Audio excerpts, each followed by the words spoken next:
Ya, terima kasih atas waktu dan kesempatan yang telah diberikan kepada saya. Uh, Perkenalkan, nama saya Justus Petrus Karma, NIM 1922511040, kelas B semester 6, Prodi Pendidikan Sosiologi.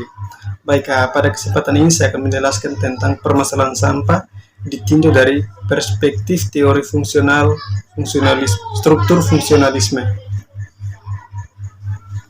Dewasa ini permasalahan sampah tidak dapat dipandang sebelah mata, justru masalah ini menjadi isu nasional dan global.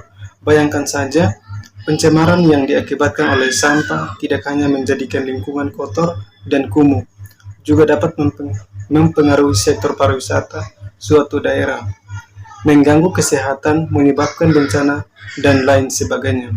Untuk membenahi kondisi tersebut, sesungguhnya pemerintah daerah sudah membuat program penanggulangan sampah. Salah satunya adalah memberikan akses kepada truk pengangkut sampah ataupun pasukan kuning untuk datang langsung ke lokasi untuk mengambil sampah.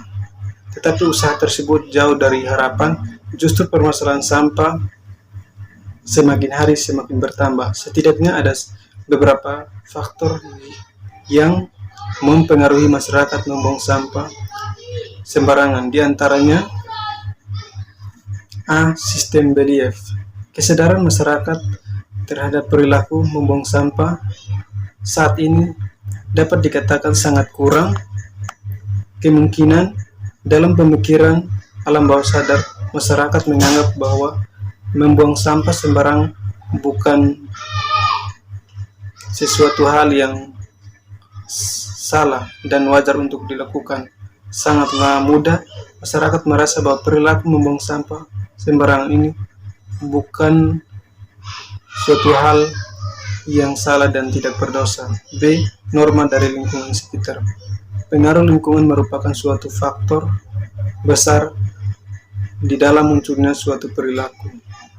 Berikut, perilaku membuang sampah sembarangan ini tentu tidak akan terlepas dari pengaruh lingkungan sekitar. Saat ini dalam menanggapi masalah pembuangan sampah sembarangan mudah menjadi pola perilaku di masyarakat yang biasa atau legal, karena semua orang melakukannya.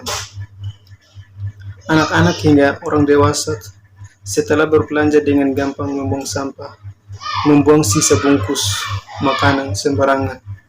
Sebagai contoh, seseorang dalam sehari mampu berbelanja minimal 2 kali, maka dapat dibayangkan berapa sampah yang disumbangkan. Kondisi tersebut seolah-olah dibiarkan oleh masyarakat dengan tidak memberikan pengertian akan pentingnya menjaga lingkungan dari sampah.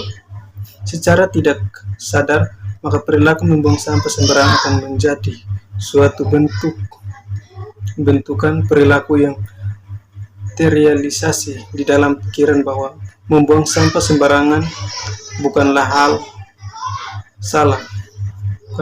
yang salah.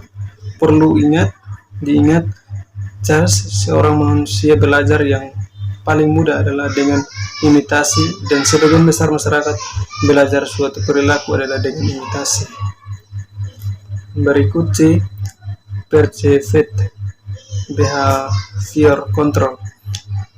Seseorang akan melakukan suatu tindakan yang dirasa lebih mudah dan dilakukan karena tersedianya sumber daya.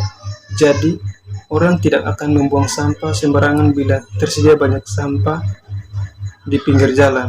D. Lingkungan yang kotor. Tempat yang kotor dan memang sudah banyak sampah membuat orang yakin bahwa membuang sampah sembarangan diperbolehkan. Warga sekitar tanpa ragu untuk membuang sampah pada tempat yang dimaksud.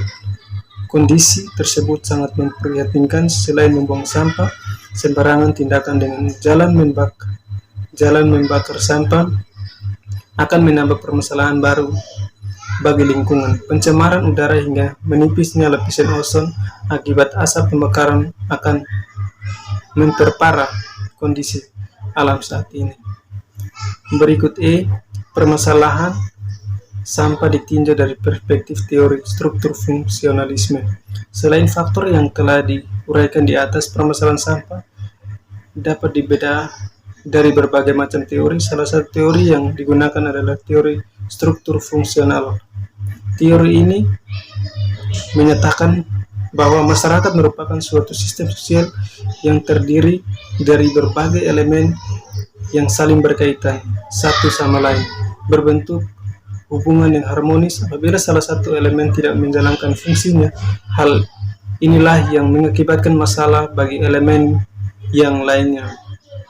Begitulah halnya kita juga menanggapi permasalahan pencemaran sampah di lingkungan sekitar kita, bahwa permasalahan sampah itu terjadi dikarenakan elemen-elemen di masyarakat tidak berfungsi sesuai dengan tugas mereka masing-masing.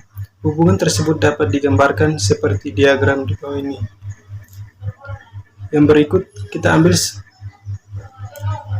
saja contoh pekerja angkut sampah yang mestinya datang setiap hari namun melakukan tugasnya hanya satu kali kerja dalam seminggu, sedangkan sampah yang dihasilkan hampir setiap hari dalam debit yang banyak. Oleh karena itu, kebanyakan masyarakat sekitar mengambil langkah lain seperti membuang sampah pada lokasi tak berpenghuni, dan lebih parahnya lagi di saluran air maupun sungai. Meskipun sarana prasarana yang disediakan oleh DKP sudah memadai, dari keterangan di atas sesungguhnya sarana dan prasarana untuk mengendalikan sampah dapat teratasi apabila perpanjangan tangan dari DKP yang ditunjuk langsung untuk menangani sampah di setiap lokasi sudah ada. Tetapi permasalahan sampah justru semakin sulit untuk diberantas. Untuk menunjang sarana dan prasarana di atas, pemerintah daerah juga telah membuat regulasi mengenai waktu pembuangan sampah dari pukul 7 hingga pada 19 WITA. Harapan agar sampah yang dibuang masyarakat dapat diangkut di tempat yang telah ditentukan. Yang berikut, tetapi sekali lagi permasalahan berada pada masyarakat itu sendiri yang tidak menaati peraturan yang telah dikeluarkan. Masyarakat dengan seenaknya membuang sampah dimanapun dan kapanpun mereka mau, yang berakibat pada semakin beratnya pekerjaan DKP. Selain itu, fungsi aparat pun seringkali tidak memberikan sanksi bagi masyarakat yang membuang sampah atau memberikan sarana ke tempat pembuangan sampah untuk umum. Kerja gotong royong pun yang mestinya setiap 1 minggu sekali jarang dilakukan akibat kesibukan masing-masing warga. Hal ini yang melatar belakangi sampah kian hari semakin bertambah. Baik, demikianlah penjelasan saya tentang fungsi sampah di sini. Demikian, sekian dan terima kasih.